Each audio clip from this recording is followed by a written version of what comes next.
Hey guys, this is Rick. Today we're going to be looking at how to make these little fall themed wooden pumpkins.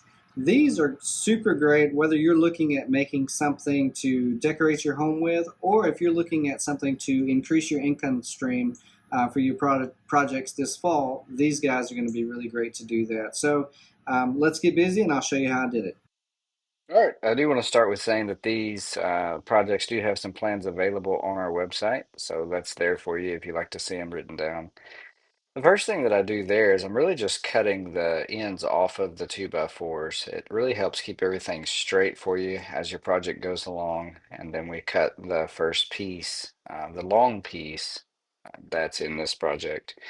Now I'm going to go through and I've set up a stop block and all of the rest of the pieces, so you have one piece that's long, all of the rest of them are the same length. So that stop block helps me keep everything cut to that right length. And then I think there's quite a few of them. So like you can see, this definitely beats measuring and uh, making a mark and a line each time. And then after that, we're going to move to cutting the corners off. And all I'm doing is I just turn my miter saw to 45 degrees.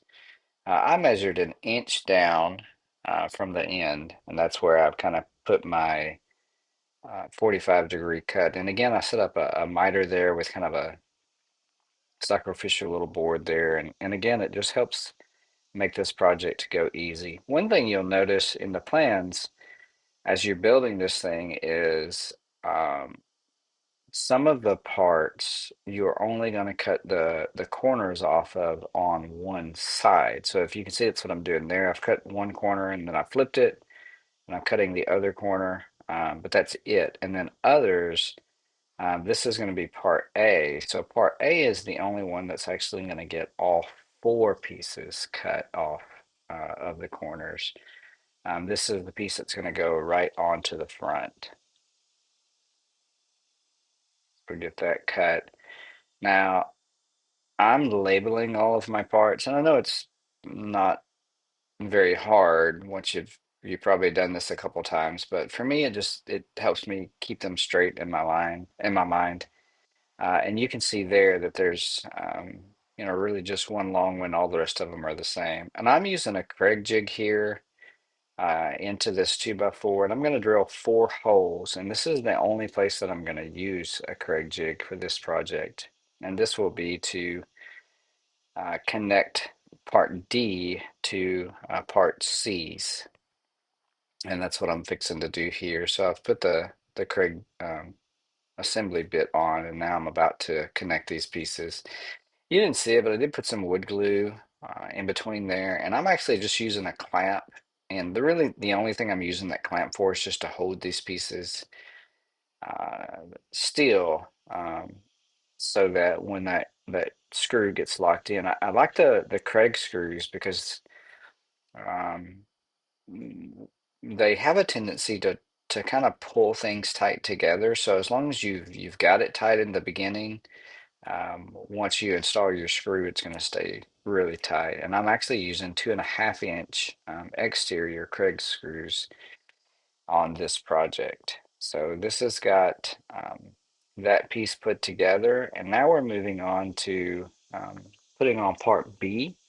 You have 4 part Bs, and they're going to go right on the top. They're kind of going to go the way it looks now, just we're going to put that glue side down. But I'm using a little Rockler glue roller, and I really like that thing. It's comes in handy, especially if I'm doing like cutting boards or things like that. Saves a lot of time just to be able to roll it on there, so it works really well. And then I'm using super glue or CA glue. And if you notice, I had some tape on there, and that tape really just keeps it so that I have a dry area for my CA glue. So after I put the glue on, I'll pull that tape off, and then I have a dry place to put my super glue, and then I can use the accelerator just because I'm impatient and push them down. And again, you'll see in a second, I'm gonna screw these into part D, but that's the super glue really just helps hold this in place so it doesn't move around so much while I'm gluing. If you ever, while I'm screwing, if you've ever done very many glue ups, you'll know that glue has a tendency to let your stuff kind of slide around a bit. So that super glue really holds it tight. And I'm using 2.5 inch exterior. Um, I can't remember. They may be deck screws. But the thing about it is, when you put these screws in, I guess two things to keep in mind. One is you want the head of the screws to go beneath the layer of the wood because you will be putting one more part on top of that. And you see right there what I'm kind of doing is I'm outlining. It was pretty quick, but you see me draw it, put it up there and draw a pencil around it. So that's the second thing that you want to keep in mind. You want to make sure that your screws don't show when you put part A on. So you can use a pencil to kind of just outline where it's going and make sure you've got that good. But just be careful where you screw these screws into, um, because if you screw them in the wrong place when you put part A on, then you'll see a big ugly screw head, which I don't know, may or may not be what you're going for. But anyway, I just screw these straight down into that combined part, and we've almost got a pumpkin. You see I'm putting part A up there, and what I'm doing is I'm outlining where part A is going to be. Now, part A can be a tricky part for some folks. It's really not too bad, uh, because what you're going to do is you're going to install it using dowels. Now, you can do dowels a couple different ways. You can actually buy pre-made dowels, uh, and I'll try to put a link for some pre-made dowels in the description, or you can just get a stick and like I have here, just one long dowel and just cut them to the length you need. But that's all I'm doing right there is I've just got a dowel stick and I'm just cutting it to the right length. Now, I put part A on there and I drew an outline so I know where part A is going to go. I determined how deep I wanted those screws to go, and then I put a piece of tape on there.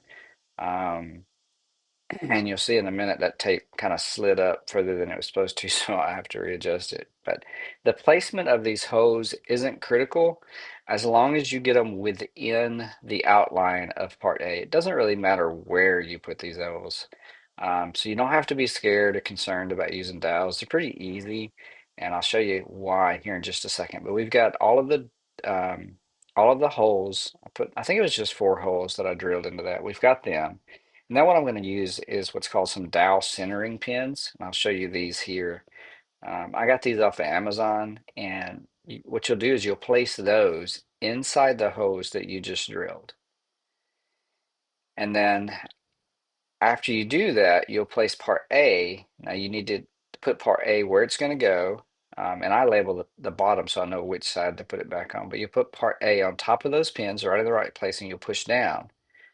Then what has happens is on the other side, that side, you'll see where those dowel pins make a mark, and that's where you'll need to drill your holes into part A for your dowels. So again, you'll notice I didn't spend any time marking, measuring, finding the proper placement. It's really just that easy. And I was concerned about using dowels for a long time, but these are just it's just super easy, and it really helps in situations like this, where you don't want the screw on part A to show. Now, if you don't care, then you can just slap part A up there and screw it down. But I didn't want it to show, so I just used these dowels. And at that point, I realized, hey, I'm drilling really deep into this thing, so I had to retape my drill bit. But anyway, and as far as how deep to drill it, it really depends on how long your dowels are going to go.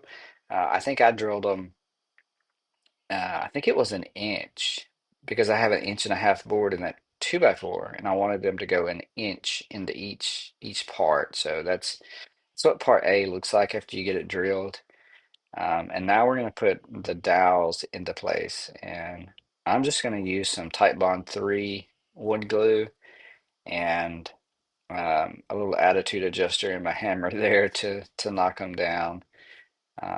So I just put wood glue on half of it, and I'll knock it in, and then in a minute I'll come back, and when I'm ready I'll put wood glue off over the other half, and then all of that face is what I'm doing right there. And now we're fixing to put part A on.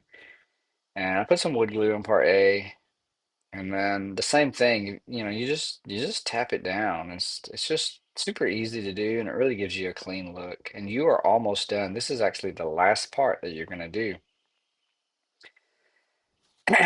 So you put those dowels in, just like you did before, and tap it down, and that's really it. And you have a really cool looking pumpkin. Here's the way it looks. When we finished them up, my wife did some really cool, I think, really cool bow work on them, so she did a great job. These things are super popular on Etsy, and if you're going to sell that way, if you're doing like small craft fairs, they do really great. Um, if you're just going to decorate your porch, we have it on our porch, and I was going to sell these two, but my wife was like, "You're going to have to make some more because I'm keeping these." So she really liked it. In fact, our mail lady stopped by, and we always like to talk to her, and she stopped by. So I asked her what she thought about them, and she just fell in love. So I haven't even got the video really made, but she already wants an orange one. So I mean, these things are going to go fast. Price wise, it really depends on you and your area and your what you're willing to do them for and kind of what your business model is. But they will make a great little project for you, whether it's just for your home or if it's something that you're going to make and sell. And if you do make one of these, man, I would love to see a picture of it. I know that there are some creative folks out there, so send me a photo, send me a picture of it, and let me see, and I'll share it with my friends, and we'll just see how amazingly creative that you are. Well, that's it, guys. It's a super easy project that pretty much anybody can do. All you really need is a miter saw and maybe a Kreg jig and a drill, and you can make yourself some pumpkins that will last a little longer than the ones you can buy at the store. So, if you like this video at all, don't forget to like and subscribe. If you have any ideas of some fall projects that have done well for you, put that in the comments. Let's see if we can help each other out and help each other find some projects that we can make some money on. Anyway, thanks again for watching. I hope you guys have a great day, and we'll be looking forward to fall actually showing up. Have a great day. Bye.